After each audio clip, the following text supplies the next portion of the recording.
Élu, écoute attentivement car ce moment n'est pas un hasard. Quelque chose est en train de revenir. Une énergie ancienne, silencieuse, patiente, que beaucoup pensaient éteinte, mais qui n'était en réalité qu'une braise cachée sous la cendre. Pendant longtemps, tu as marché dans le bruit du monde, pendant que ton âme, elle, apprenait la puissance du silence. Certains ont cru que tu étais fatigué, d'autres l'ont pensé que tu avais abandonné. Ils ont regardé ton calme et ils l'ont appelé faiblesse. Ils ont regardé ton silence et ils l'ont appelé peur. Mais ils n'ont jamais compris ce qui se passait vraiment.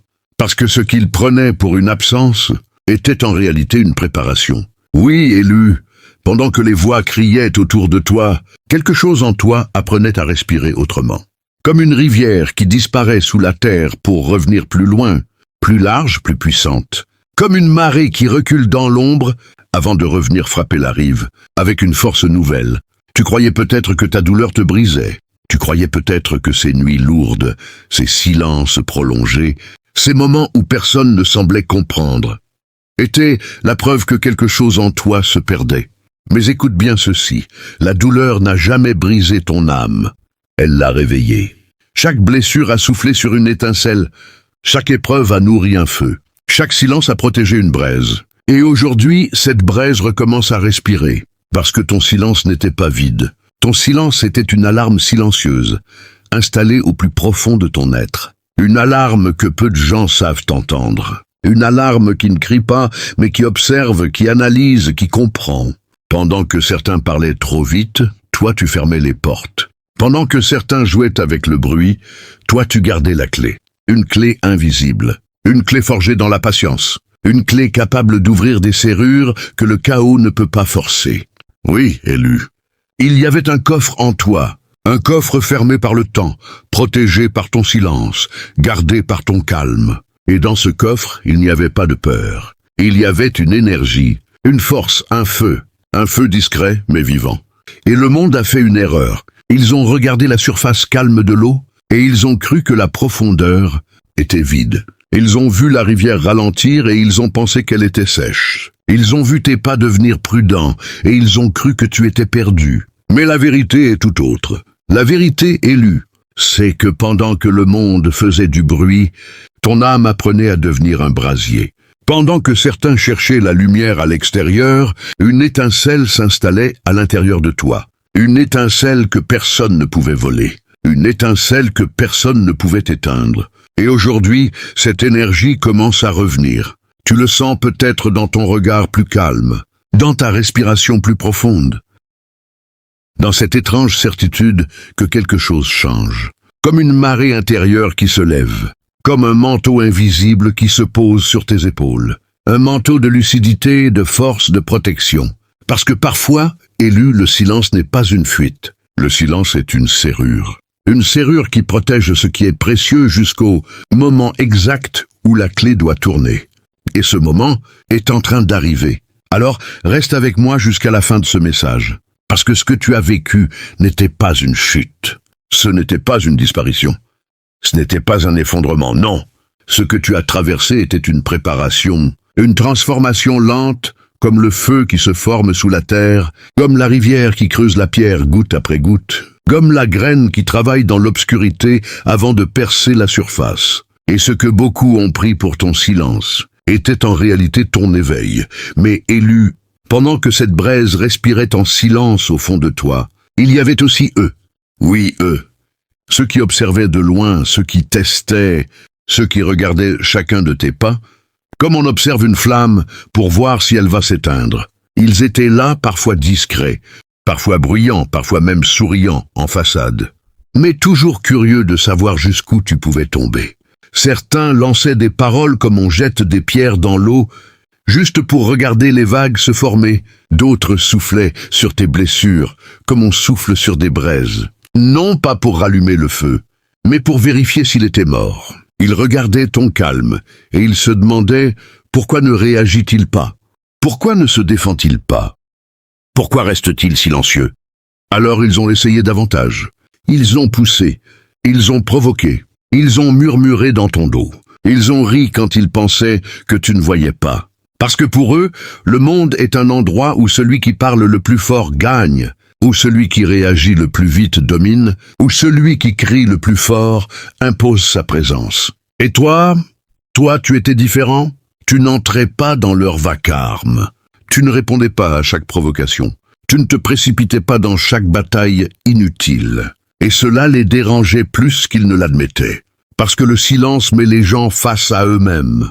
Et beaucoup ne supportent pas ce miroir. Alors ils ont continué à observer, à tester, à mesurer tes limites, comme si tu étais une porte dont ils voulaient connaître la solidité. Ils pensaient que chaque silence était une fissure. Ils pensaient que chaque patience était une faiblesse. Ils pensaient que chaque pas prudent était un signe de fatigue. Ils pensaient que tu ne voyais pas. Ils pensaient que tu ne comprenais pas. Ils pensaient que tu ne réagirais jamais. Et pendant qu'ils construisaient leur jugement rapide, pendant qu'ils remplissaient l'air de leur certitude fragile, ils ne voyaient pas l'essentiel. Ils ne voyaient pas que ton calme n'était pas une absence de force, mais une maîtrise. Ils ne voyaient pas que ton silence n'était pas une défaite, mais une observation. Ils ne voyaient pas que derrière ton regard tranquille, une rivière profonde continuait de couler. Parce que ceux qui vivent dans le bruit croient toujours que le silence est vide. Mais ils oublient une chose. L'eau la plus dangereuse est celle qui paraît calme à la surface. Et pendant qu'ils lançaient leurs pierres, persuadés de créer des tempêtes, ils ignoraient qu'il existe dans ce monde une loi invisible, une loi que ni leur moquerie, ni leurs tests, ni leurs provocations ne peuvent arrêter. Une loi aussi ancienne que les vagues de l'océan, aussi fidèle que l'écho dans la montagne. Une loi que beaucoup oublient, mais qui n'oublie jamais élue. Il existe une loi que peu de gens voient, mais que tout le monde finit par rencontrer. Une loi silencieuse, patiente, invisible, qui traverse chaque geste, chaque parole, chaque intention. C'est la loi des ondes, la loi des vagues. Regarde l'océan, aucune vague ne naît sans repartir. Aucun mouvement ne disparaît sans laisser une trace. L'eau avance, puis elle revient. Elle se retire, puis elle frappe la rive avec une nouvelle force. Et la vie fonctionne de la même manière. Chaque mot lancé dans l'air devient une onde. Chaque action devient une vibration. Chaque intention devient une marée qui commence quelque part, mais qui finit toujours par revenir. Beaucoup l'ignorent, parce que le retour ne vient pas toujours immédiatement. Il voyage, il circule, il traverse le temps, comme une rivière qui serpente à travers les montagnes avant de rejoindre l'océan. Ceux qui vivent dans le bruit pensent que rien ne revient. Ils pensent qu'un geste disparaît comme une pierre jetée dans le vide. Mais la réalité est différente. Même dans le silence, l'onde continue de voyager. Comme un écho dans une vallée, tu peux crier une seule fois, mais la montagne te répondra plusieurs fois. Et c'est exactement ce qui se passe dans la vie. Une parole blessante peut sembler légère au moment où elle est lancée, mais l'onde qu'elle crée continue d'avancer. Une moquerie peut sembler disparaître dans le vent, mais la vibration reste en mouvement. Parce que l'univers entier respire avec un équilibre profond. Une vague qui s'élève trop haut finit toujours par redescendre. Une rivière qui déborde finit toujours par retrouver son lit. Et ce que beaucoup ne comprennent pas, élu, c'est que ton silence faisait partie de cette loi. Pendant qu'ils lançaient leurs pierres, toi tu laissais l'eau retrouver son calme. Pendant qu'ils criaient dans la vallée, toi tu laissais l'écho revenir vers eux. Ce n'était pas de la faiblesse, c'était une compréhension. Une compréhension profonde que certaines batailles n'ont pas besoin de mains pour être menées. Elles ont seulement besoin de temps. Parce que le temps est l'allié le plus patient de la vérité. Et pendant que les vagues qu'ils avaient créées continuaient de voyager, pendant que leurs propres ondes cherchaient leur chemin de retour, toi tu construisais autre chose. Tu construisais un silence qui n'était pas un vide, mais un bouclier. Un silence conscient, un silence choisi. Un silence qui protégeait ce qui devait grandir en toi. Car parfois, élu, le plus grand pouvoir n'est pas dans le bruit d'une réponse, mais dans la maîtrise d'un silence qui sait exactement ce qu'il fait, élu. Il est temps de dire la vérité que peu de gens ont compris. Ton silence n'était pas une fuite. Ton silence était un bouclier. Pendant que le monde criait, pendant que certains essayaient de te provoquer, de te pousser à réagir, de te tirer dans leur tempête de bruit et d'émotions, toi tu faisais quelque chose de beaucoup plus puissant. Tu observais. Ton silence n'était pas vide. Ton silence était plein de conscience. C'était comme une alarme silencieuse installée au cœur de ton esprit. Une alarme qui ne fait pas de bruit, mais qui détecte tout. Les intentions, les manipulations, les regards cachés derrière les sourires. Pendant que certains parlaient trop vite, toi tu gardais les portes fermées. Pendant que certains révélaient leurs cartes dans le chaos, toi tu protégeais ton jeu dans un coffre solide. Oui, élu, il y avait une serrure sur ton calme, et peu de gens possédèrent la clé. Ils regardaient ton silence, et ils pensaient qu'il n'y avait rien derrière. Ils croyaient que c'était du vide, de la fatigue, une absence de force. Mais ils se trompaient profondément. Parce que ton silence était un manteau invisible posé sur tes épaules, pour protéger ton énergie pendant que tu traversais la tempête. Ton silence était une forteresse tranquille, une pièce fermée où ton esprit pouvait respirer, comprendre, analyser chaque mouvement autour de toi, et pendant que certains cherchaient la confrontation, toi tu construisais la maîtrise. Pendant qu'ils gaspillaient leur énergie dans le bruit, toi tu la gardais intacte comme une braise protégée du vent. Ton silence n'était pas une faiblesse. Ton silence était une discipline rare dans un monde qui confond vitesse et puissance. Parce que répondre à tout est facile. Réagir à chaque attaque est facile.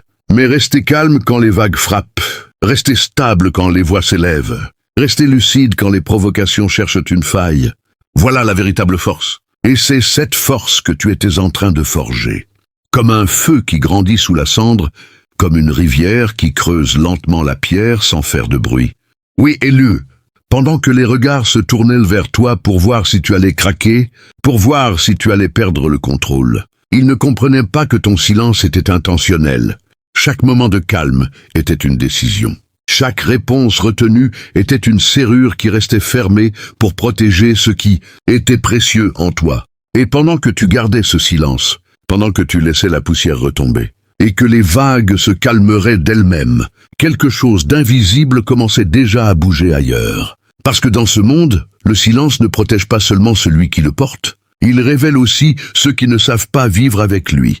Et pendant que ton silence restait solide, comme une serrure bien fermée, élu, quelque chose d'autre commençait à se produire. Quelque chose qu'ils n'avaient pas prévu. Car la loi des ondes ne dort jamais. Les pierres qu'ils avaient jetées dans l'eau continuaient leur voyage. Les vagues qu'ils avaient créées continuaient de se déplacer dans l'invisible. Au début, rien ne semblait changer. Le bruit était toujours là. Les regards restaient pleins d'assurance. Les certitudes semblaient solides comme des murs. Mais lentement, très lentement, la marée a commencé à tourner. Comme l'océan qui retire le sable sous les pieds de celui qui pensait être stable. Comme une rivière qui modifie son courant et laisse certains rochers à découvert. Ce qu'ils avaient lancé vers toi a commencé à trouver son chemin de retour. Pas comme une vengeance bruyante. Non, beaucoup plus silencieusement que cela. D'abord par de petites fissures dans leur assurance. Une confusion inattendue. Un sentiment étrange que quelque chose leur échappe. Parce que lorsqu'une personne refuse d'entrer dans le chaos finit par tourner sur lui-même. Ceux qui avaient besoin de ta réaction pour nourrir leur feu se sont retrouvés face à leur propre fumée. Ceux qui cherchaient une tempête se sont retrouvés dans un calme qu'ils ne savaient pas affronter. Et c'est là que les conséquences invisibles commencent toujours. Dans le silence, dans les pensées qui tournent, dans les certitudes qui commencent à trembler, comme un feu qui consume lentement les mensonges, comme une marée qui retire progressivement le sol sous des pieds trop confiants. Tu n'avais rien à faire, élu, rien à prouver, rien à forcer. La vérité possède une patience que peu de gens comprennent. Elle avance comme l'eau, doucement, continuellement, inarrêtablement. Et pendant que certains se demandaient pourquoi leur provocation ne produisait plus le même effet, pendant que leurs paroles perdaient leur poids dans l'air, ils commençaient à ressentir quelque chose qu'ils n'avaient pas anticipé, le retour de leurs propres ondes. Parce que le monde est rempli de gens qui pensent pouvoir lancer des flèches sans jamais entendre l'écho du vent. Mais l'équilibre finit toujours par parler. Et pendant que leur monde commençait lentement à vaciller, pendant que les vagues qu'ils avaient créées revenaient vers la rive d'où elles étaient reparties, ton monde, lui, commençait à se reconstruire dans le calme. Et pendant que certaines vagues retournaient vers ceux qui les avaient créées, quelque chose de beaucoup plus profond se produisait en toi, élu, une transformation silencieuse, une renaissance que peu de regards pouvaient voir, mais que ton âme ressentait de plus en plus clairement. Au début, ce changement était subtil, presque imperceptible, comme une braise qui respire lentement sous la cendre.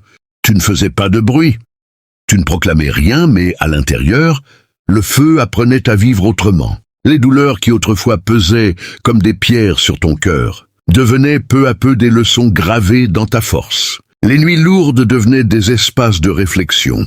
Les silences devenaient des rivières de clarté. Oui, Élu, quelque chose en toi s'éclairait, comme une rivière qui sort de l'ombre d'une forêt pour refléter enfin la lumière du ciel. Tu commençais à voir les choses différemment. Les provocations perdaient leur pouvoir, les jugements glissaient sur toi comme l'eau sur la pierre, et là où il y avait autrefois des tempêtes intérieures, il y avait maintenant un calme profond, stable, puissant. Ce n'était pas un calme vide, c'était un calme rempli de maîtrise. Le feu qui avait été allumé par la douleur n'était plus une étincelle fragile. Il devenait un brasier maîtrisé, un feu qui éclaire sans détruire, un feu qui réchauffe sans brûler inutilement. Et avec ce feu venait une nouvelle posture, comme si un manteau invisible se posait sur tes épaules, un manteau de lucidité, de dignité, de force tranquille. Tu n'avais plus besoin de prouver ta valeur à ceux qui ne savaient pas la voir. Tu n'avais plus besoin de courir derrière l'approbation du bruit. Tu marchais avec une présence différente, une présence que l'on ressent avant même qu'un mot ne soit prononcé, parce que la véritable transformation ne crie jamais, elle rayonne. Et au fond de toi, quelque chose prenait forme, une couronne. Pas une couronne brillante et légère comme dans les histoires, mais une couronne lourde, forgée par les épreuves, par la patience, par les silences que tu as appris à porter, une couronne que seuls ceux qui ont traversé la nuit peuvent vraiment porter. Oui, Élu, la douleur ne t'a pas brisé, elle t'a révélé, elle a soufflé sur ta braise jusqu'à ce que tu comprennes que le feu était en toi depuis le début. Elle a fait couler des rivières de compréhension là où il y avait autrefois des murs de doute. Elle a retiré les illusions, comme la marée retire le sable, pour révéler les rochers solides en dessous. Et maintenant tu te tiens différemment dans ce monde. Pas plus bruyant, pas plus agressif, mais infiniment plus clair, plus stable, plus puissant. Comme une flamme qui n'a plus besoin de se défendre contre le vent, parce qu'elle sait désormais comment brûler au cœur même de la tempête. Élu, il y a une vérité que tu dois entendre maintenant, une vérité que beaucoup ne comprendront jamais, parce qu'ils regardent seulement la surface des choses. Ils ont vu les moments où tu étais dans l'ombre, les périodes où ta voix était rare, les saisons où ta vie semblait enfouie sous le poids des épreuves. Ils ont cru que tu étais tombé, ils ont cru que tu étais fini, ils ont cru que la terre s'était refermée sur toi comme une tombe. Mais ils n'ont jamais compris le secret le plus ancien de la nature. Ce qui est enterré n'est pas toujours perdu. Parfois, c'est planté. Oui, Élu, écoute bien ce décret. Tu n'étais pas enterré, tu étais planté. Comme une graine que la terre enveloppe dans l'obscurité pour lui donner la force de percer la lumière. Comme une racine qui doit d'abord descendre profondément dans le sol avant que l'arbre puisse toucher le ciel. L'obscurité que tu as traversée n'était pas une fin, c'était un passage. La pression que tu as ressentie n'était pas une condamnation, c'était une préparation. Chaque silence était de l'eau nourrissant tes racines. Chaque épreuve était une couche de terre te protégeant, pendant que tu grandissais hors de la vue du monde. Pendant que certains pensaient que tu disparaissais, tu étais en train de t'enraciner. Pendant qu'ils regardaient la surface vide, sous la terre une force se formait. Patiente, déterminée, prête à briser la croûte du doute. Et c'est cela que beaucoup ne comprennent pas. Les plus grandes transformations ne se font jamais sous les projecteurs. Elles se font dans le calme, dans l'invisible, dans cet espace où la braise devient feu et où la rivière apprend à devenir fleuve. Aujourd'hui, Élu, tu portes la clé de cette compréhension. La clé qui ouvre la serrure de ton propre regard sur ton histoire. Ce que tu appelais des pertes étaient des préparations. Ce que tu appelais des retards étaient des racines qui se renforçaient. Ce que tu appelais des silences étaient des manteaux de protection, pendant que ta force prenait forme. Alors relève la tête et regarde ton chemin avec des yeux nouveaux.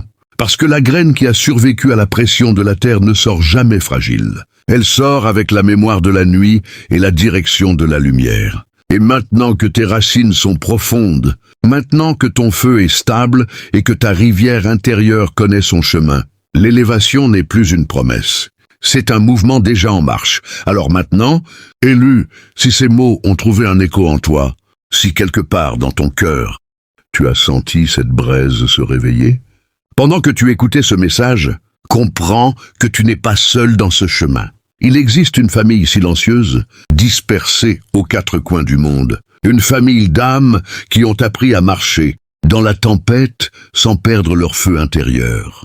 Une famille qui a compris que le silence n'est pas une faiblesse, mais une serrure qui protège l'essentiel. Une famille qui sait que la patience n'est pas un retard, mais une marée qui prépare un retour puissant. Oui, élu, nous sommes nombreux à porter ce manteau invisible. Ce manteau forgé par les épreuves, par les nuits de doute, par les moments où personne ne semblait voir le combat intérieur. Mais regarde-toi maintenant. Regarde la distance que tu as parcourue. Le feu qui était autrefois une simple étincelle est devenu un brasier stable. La rivière hésitante est devenue un courant sûr de sa direction. Et la couronne lourde que tu portes aujourd'hui n'est pas faite d'or fragile. Elle est faite de résilience, de clarté et de force intérieure. C'est pour cela que cette communauté existe. Pour rappeler à chaque élu que la lumière grandit même dans l'ombre, que les braises ne meurent jamais vraiment, et que ceux qui ont appris à traverser le silence possèdent une force que le bruit ne peut pas comprendre. Si ce message t'a parlé, si tu ressens cette énergie monter en toi comme une marée calme mais puissante, alors fais un geste simple pour soutenir cette voix et pour renforcer cette famille. Laisse un like pour que ce message atteigne d'autres élus qui en ont besoin. Abonne-toi à la chaîne pour ne manquer aucun rappel de cette force qui vit déjà en toi et active la cloche pour rester connecté à cette énergie. Et surtout, écris 99 dans les commentaires si tu ressens cette vibration, si tu sais au fond de toi que ton silence t'a protégé et que ta braise est encore vivante. Ce simple nombre deviendra notre signe, le signe que les élus se reconnaissent dans le calme plutôt que dans le bruit. Merci à chacun d'entre vous. Merci à la famille des élus qui grandit chaque jour. Merci pour votre présence, votre force et votre lumière. N'oubliez jamais ceci. La braise peut rester cachée longtemps sous la cendre. Mais quand le moment arrive, elle devient un feu que rien ne peut arrêter. Le silence devient une force. La patience devient une clé. Et les élus sont déjà en train de se lever.